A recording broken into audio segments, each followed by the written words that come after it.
So one of the most important accessories for having a great sumo is sumo pause deadlifts. And a lot of people are pausing them wrong, in my opinion. The reason why I think they are pausing it wrong is because they want to pause it high up on the knee and probably like within the midpoint of the deadlift rep.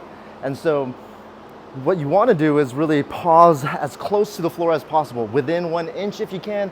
The reason why is because that's the hardest part of the sumo deadlift. Usually once you pop the weight off the floor, you're gonna not miss the lift, and it's usually gonna be good because again, the sticking point is right at the bottom. That's the hardest part of the lift, and that's more of the technically hard part of sumo, is trying to get and break through that sticking point right at the start of the lift.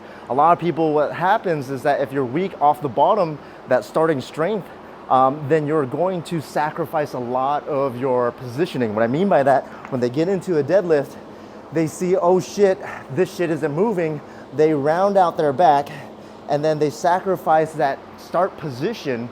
So if you're missing sumo right off and the weights are already lifted off the floor, it's most likely the start of your sumo. So if you be patient with sumo, you're going to be able to have a good lift and have that lockout really good.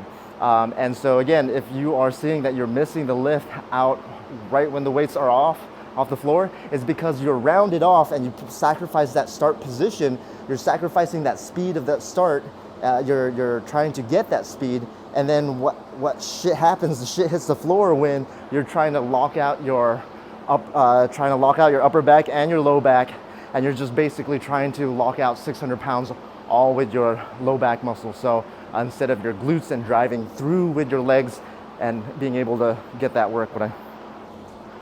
So let's check it out. I practice what I preach, right?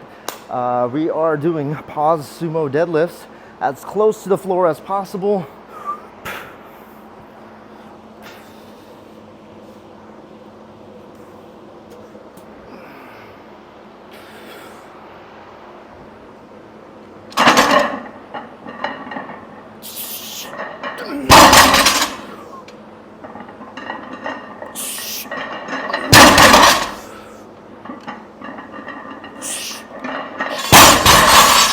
Hopefully that makes sense, how close, sorry, no disrespect, how close you are to the floor.